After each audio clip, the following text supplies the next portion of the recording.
অতিথি পাখি বাংলাদেশ থেকে প্রায় বিলুপ্তির পথে। কারণ বাংলাদেশে অতিথি পাখিদের অতিথি আপ্যায়নের ব্যবস্থা না থাকার কারণে। প্রিয় দর্শক, আগে মাঠে কিন্তু বিপুল পরিমাণ পাখি নামতো, এখন কিন্তু পাখি দেখা যাচ্ছে না বললেই চলে। তার মূল কারণ হলো মাঠে কৃষি বা ফসল হচ্ছে না। আর ফসল না হওয়ার মূল কারণ ব্রিক ফিল্ডগুলোর কারণে আসলে মাঠে ফসল হচ্ছে না, যার কারণে ক্ষতিগ্রস্ত কৃষক এবং মাঠে যে পশু পাখিগুলো থাকতো বা খাবার অন্বেষণ করার চেষ্টা করতো সেই পাখিগুলো।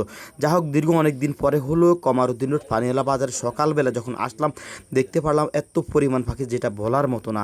আসলে এত পাখি একসাথে দেখেছি শুধুমাত্র শৈশবকালে, এখন বর্তমানে আমরা এখন আর পাখি দেখি না বললেও চলে। প্রিয় দর্শক, আপনি এতগুলো পাখি একসাথে দেখছেন কিনা সেটা চাইলে আমাদের কমেন্ট করতে পারেন। আমাদের নোয়াখালীর আঞ্চলিক ভাষায় এই পাখিগুলোকে আমরা শালিক পাখি বলে থাকি। আপনার আঞ্চলিক ভাষায় এই পাখিগুলোকে কী নামে ডাকে সেটা অবশ্যই চাইলে কমেন্ট করতে পারেন। প্রিয় দর্শক, আমি আছি এই মুহূর্তে লক্ষ্মীপুর জেলা রামগঞ্জ উপজেলা কমারুদ্দিন রোড পানিয়ালা থেকে। আপনি কোন জেলা থেকে দেখছেন অবশ্যই কমেন্ট করতে পারেন। ভিডিওটি ভালো লেগে থাকলে অবশ্যই লাইক, কমেন্ট এবং শেয়ার করে দিতে পারেন। আল্লাহ হাফেজ, আসসালামু আলাইকুম।